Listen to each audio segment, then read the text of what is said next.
nação, somos um solo país. Solidariedade, solidarity, la solidarité, solidariedade.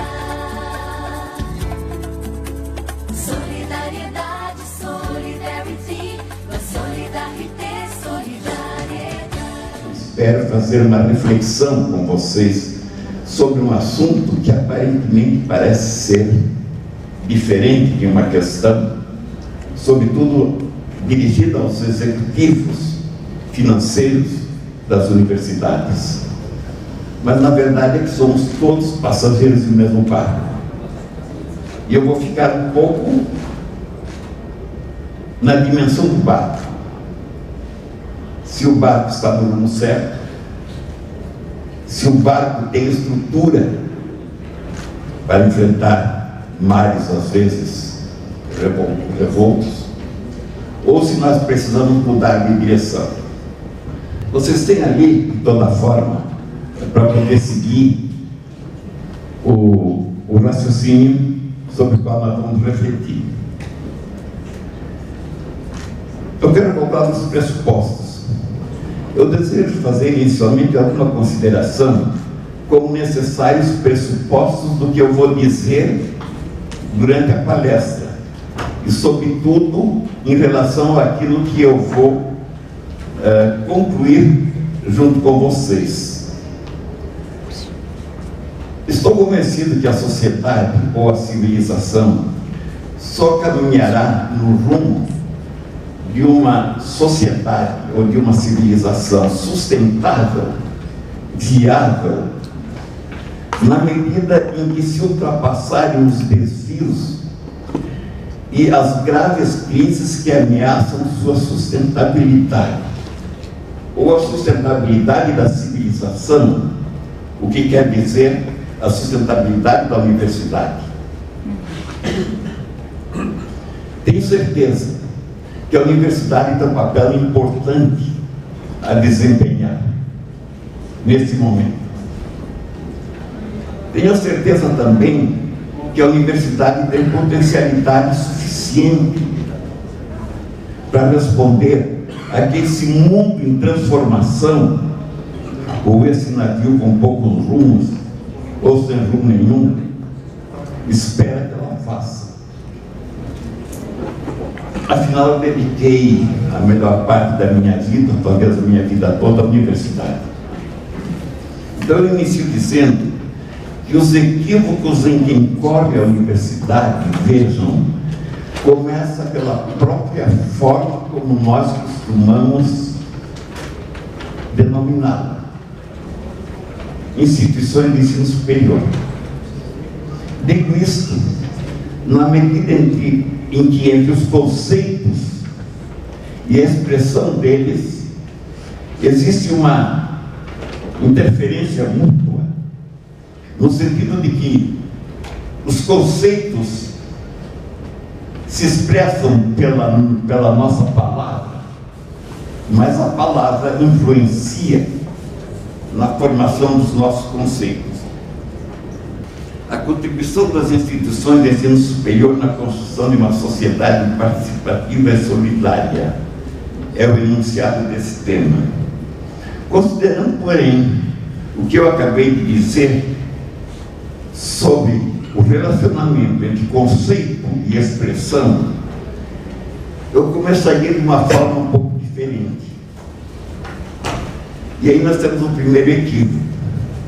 Nós estamos acostumados a dizer ou a denominar a universidade como instituição de ensino superior, a IES. Em consequência, considerada essa correlação existente entre nossos conceitos e as formas como os expressamos, acabamos por pensar a universidade como instituição de ensino, organizá-la como instituição de ensino e fazê-la funcionar como instituição de ensino. Em consequência, nós aplicamos nas atividades de ensino a maioria de nossos recursos humanos, financeiros e materiais, dedicamos a maior parte do nosso tempo, do nosso marketing, enfim, de nossas preocupações. Apesar disso, todos sabemos que elas são muito mais do que instituição de ensino.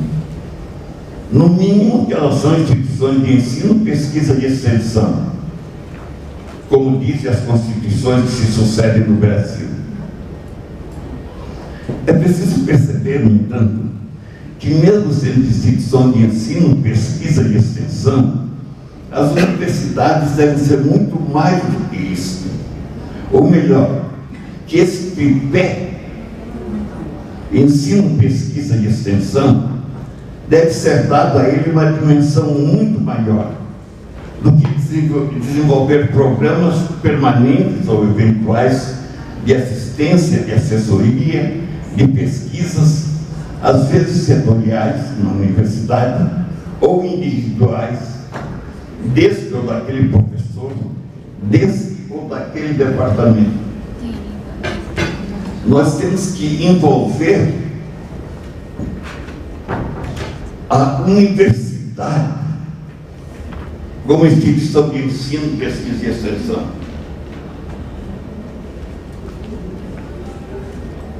Não tem sentido colocar no orçamento 2% para pesquisa, 5% para...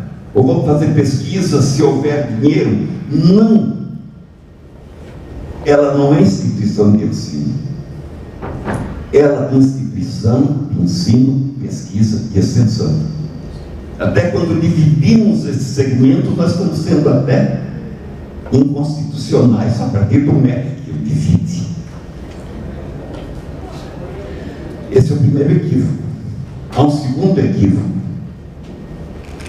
Acontece quando concebemos e expressamos as universidades e as demais instituições universitárias simplesmente em relação ao mercado de trabalho, como fornecedoras de mão de obra ou de profissionais detentores do privilégio do exercício profissional.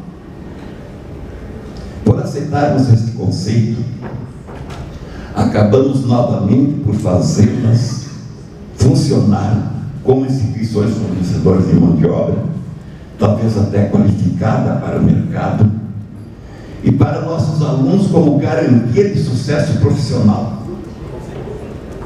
Sei que essa é uma cultura que vem da sociedade, impregna também a cabeça dos alunos e nossos professores, mas nós vendemos essa imagem também no marketing e outros meios, através dos muitos meios que a multimídia permite, quer internamente na universidade, ser um profissional de sucesso, quer para a sociedade.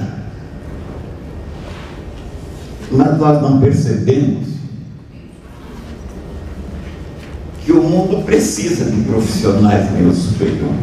Mas nós não percebemos que hoje o mundo é de nível superior em todas as suas dimensões. O mundo é de nível superior na família, na política, na economia, no mercado, no relacionamento humano. Se ele não for superior em todos os seus níveis, em todas as suas dimensões, não há sustentabilidade para o mundo. E, portanto, não há para as pessoas. E, portanto, não há para a sociedade. E, em consequência, não há para a universidade, meus queridos. De passagem, de toda forma, além desse aspecto, que a universidade existe, não é para formar ou só para formar, para o mercado de trabalho. Ela é para inserir pessoas no mundo que é de nível superior em todas as suas dimensões. E é por isso que os países desenvolvidos, ou alguns não desenvolvidos, têm 80%, 90% de sua juventude dentro das universidades, e ninguém está dizendo que não tem mercado de trabalho, que tem faculdade demais, que tem matrícula demais, porque o mundo é de nível superior. E como eu estou falando para executivos financeiros, de modo especial, vocês estão vendo o imenso espaço ou mercado que se abre para a universidade quando ela passa de ser formadora de mão de obra para ser formadora de pessoas adequadas a esse novo mundo, com as repercussões financeiras decorrentes desta concepção. Gente, não estou inventando nada. Gente, estou mostrando qual é o barco em que nós estamos. Nós vivemos nesse barco, vive uma civilização em perigo. Estamos aí no segundo livro. Essas preocupações serão melhor entendidas se fizermos uma análise do momento em que estamos vivendo, ou que a universidade está vivendo. Nessa análise, quero me colocar, vejam que interessante, na perspectiva de dois cientistas americanos, a Noemi Oreskes, que é professora da Universidade de Iowa, e o engenheiro Eric Conway, consultor da NASA, da Agência Espacial. Esses dois cientistas, eles se colocam como se fossem historiadores no ano 2300. E nessa condição de historiadores de 2300, eles fazem uma análise do que aconteceu no mundo há 200 ou 300 anos atrás, isto é, na época em que nós estamos vivendo, no século XX, começo do século XXI. Pois bem, eles dizem a respeito desses dias, que são os nossos dias, os dias que nós estamos vivendo. Eles dizem assim, iniciam assim: os cientistas, as universidades, os empresários e os chefes de Estado daquela época sabiam o que estava acontecendo, sabiam as consequências do que estava acontecendo, mas nada fizeram para impedir que tudo viesse a acontecer. Nesta perspectiva, os autores passam a descrever o que aconteceu no mundo nesse período, no livro chamado A Derrocada da Civilização Ocidental, que eu creio que você não vai encontrar ainda nas livrarias, porque também não é um livro assim a ser transformado em best-seller para a festa dos nossos olhos, né? No entanto, boa parte do que ali está escrito nós estamos vivendo. No contato desse mundo em desagregação, se a universidade se fechar em si mesma, em seus equívocos, ela estará contribuindo para que a derrocada da civilização aconteça, e ela será incluída naquela história entre aqueles que sabiam o que estava acontecendo, sabiam a consequência do que estava acontecendo e sabiam o que deveria ser feito para que não acontecesse. Mas apesar disso, nada fizeram.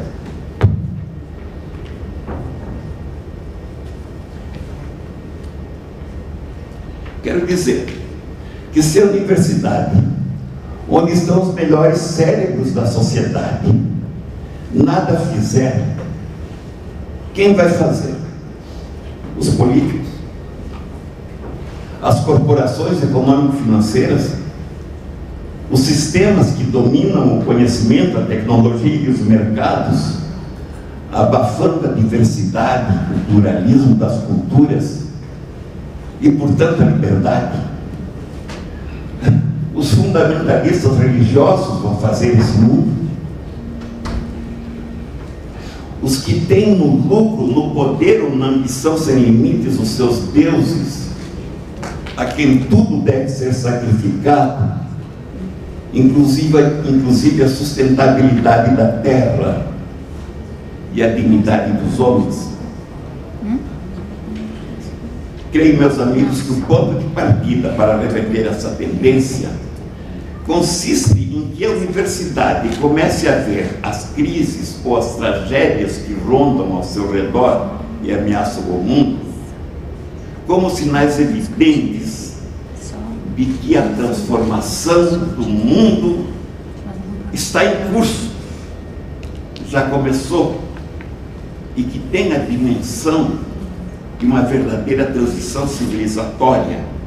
Ao dizer dimensão civilizatória, eu dou um exemplo, por exemplo, a transformação do feudalismo para o capitalismo, o que for.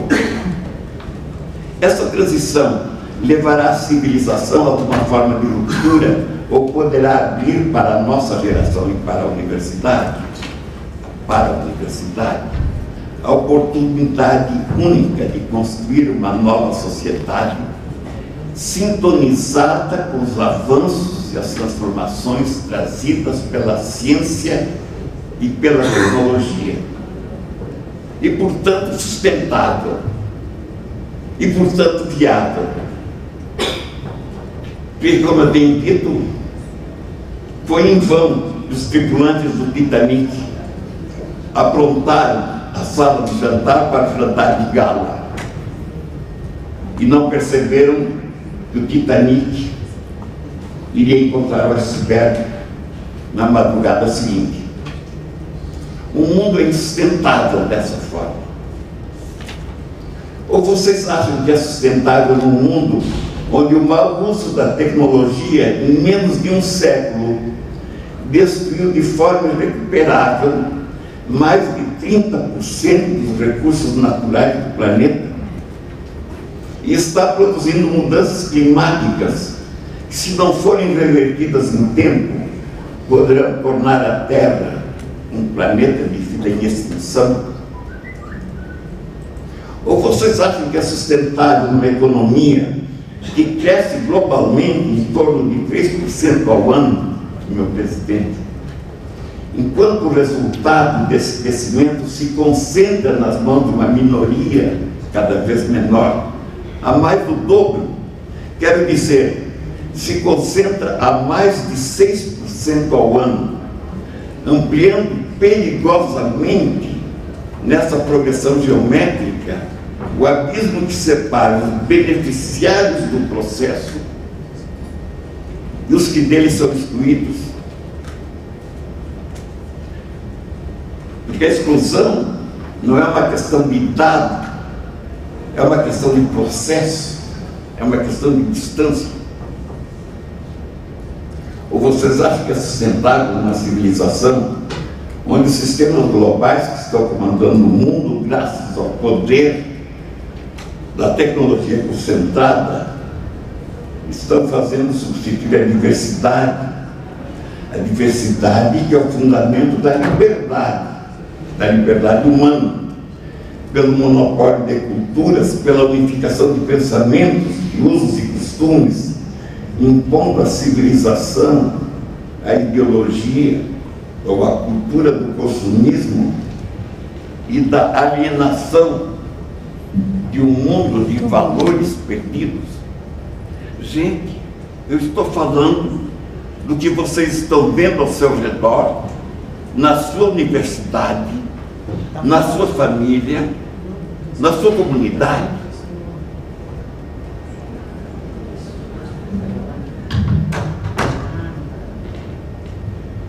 Ou serão sustentáveis os regimes políticos, incapazes de estabelecer a justiça nas relações entre as pessoas e os povos, mantidos esses regimes pelo sistema de opressão que tem os que têm de sobra sobre os que têm a falta de tudo.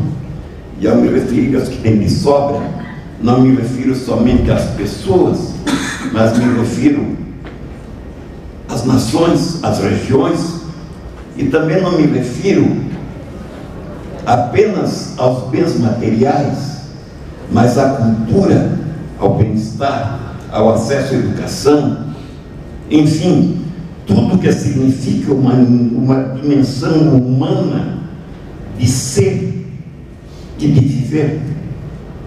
Será sustentável, meus amigos, no mundo onde os avanços da ciência e da tecnologia produziram uma total transformação trazida pela informática, as redes globais, a interdependência, sei lá, a física, a química, a biologia, a microbiologia, enquanto a organização social e as relações humanas em nada mudaram, ou mudaram apenas superficialmente e continuam inspiradas e administradas de acordo com as normas, leis, princípios, equações e ideologias geradas nos passados tempos da primeira revolução industrial ou em séculos anteriores, que a era da nova tecnologia ultrapassou irreversivelmente e que nós continuamos ensinando nas nossas universidades.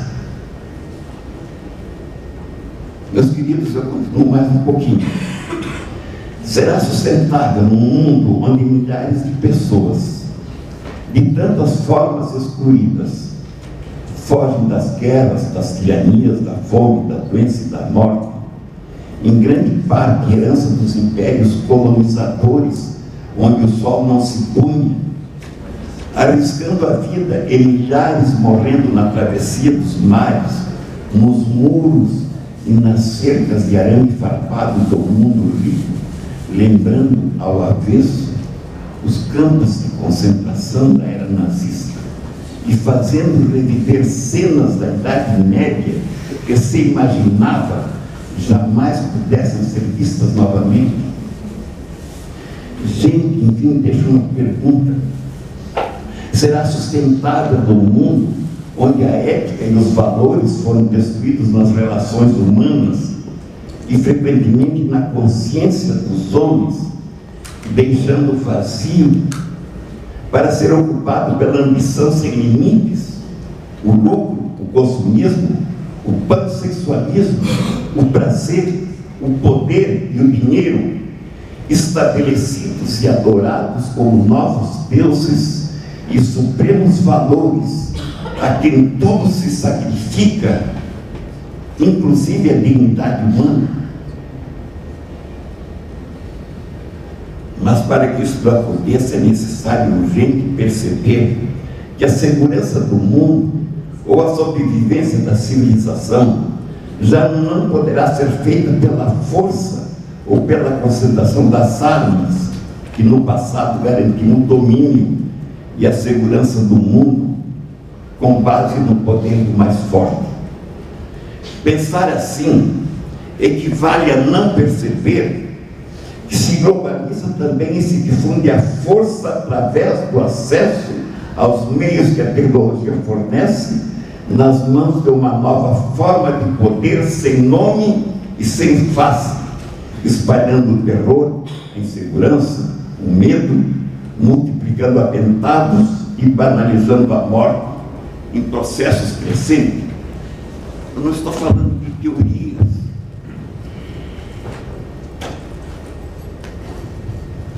Antigamente tinha um trocinho que nem passava o dedo assim, na verdade, para molhar, para não acontecer isso que está acontecendo. Depois de uma certa idade ele tem certos privilégios, como esse, por exemplo, ser servido por um reitor ou diretor financeiro, não sei, de uma universidade. Obrigado. É preciso entender, gente, que o terrorismo é um processo fruto dessas circunstâncias e não apenas uma sequência de atos. Isso explica melhor as recentes tragédias acontecidas no Acre, que são exemplos entre outras, a tragédia das Torres Mundiais do Comércio em Nova York, as aeronaves explodidas no ar, a violência e a morte se multiplicando no mundo, seja no Oriente Médio, na Ásia, na África onde acontecem as maiores tragédias, naquelas partes onde moram 3/4 da população humana. Nós que estamos acostumados a raciocinar apenas em função do nosso 1/4.